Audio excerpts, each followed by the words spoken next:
This backyard is in the west end of Toronto in Roncesvalles neighborhood. It's a very small backyard. The houses are all attached together. So they brought me in to redo the backyard to make this an extension of the indoor living space. When I first came, on the west side, the fence was corrugated aluminum and the other side had a wood fence. There was a clothesline and a small deck and a few plants, and that was it. It was basically a clean slate and a do-over. I think they were just using it for the dog, basically. I think they had coffee on the deck in the morning and the dog used it, the grass, to go to the bathroom, and that was it.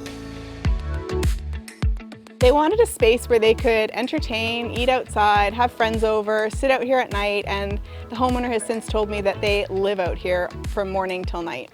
We basically divided it into two spaces, a comfortable seating space where they could have friends over, as well as a place to eat, have their barbecue. The house is not a modern house, it's a more traditional house. So we tried to keep the bit of that traditional look. So we chose to do a herringbone pattern on the pavers, but then we did add some more modern elements in terms of the style of the deck, the fence. We did the deck in thermal wood and it's ash. You can let it weather gray or silver, or you can seal it to keep that brown wood look. Garden steps are always nice, so we did a nice big box step on the deck, and we put some little lights as well to light your way down to the garden. The homeowner is from the UK. In terms of the plant selection that she wanted some of the memory from home in this backyard. She had a couple of peonies that we saved and reused. She wanted lavender, she wanted some fresh herbs, which we ended up doing in pots, anemones, like plants that she grew up with.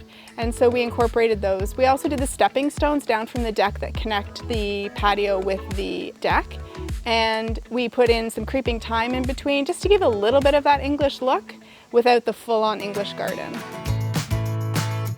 Originally they didn't want any storage, then as the project went on they realized they did have a few garden implements. So as a save, we found this shed that was a prefabricated shed but was customizable. So I was able to turn the roof around on the shed so that the water flowed to the driveway.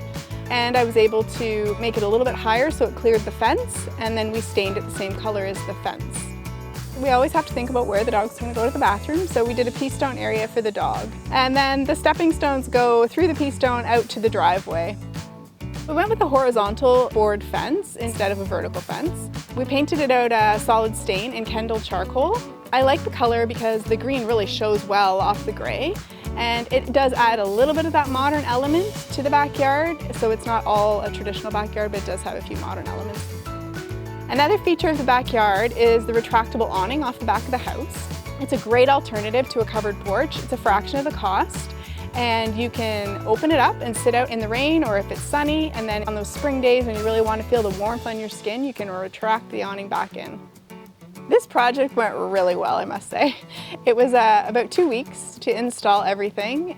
We did a lot back here. We built a deck, we did a fence, we stained the fence, we got a shed, we did the paving, lighting, plants, and it took about 2 weeks from start to finish, and the homeowners love it.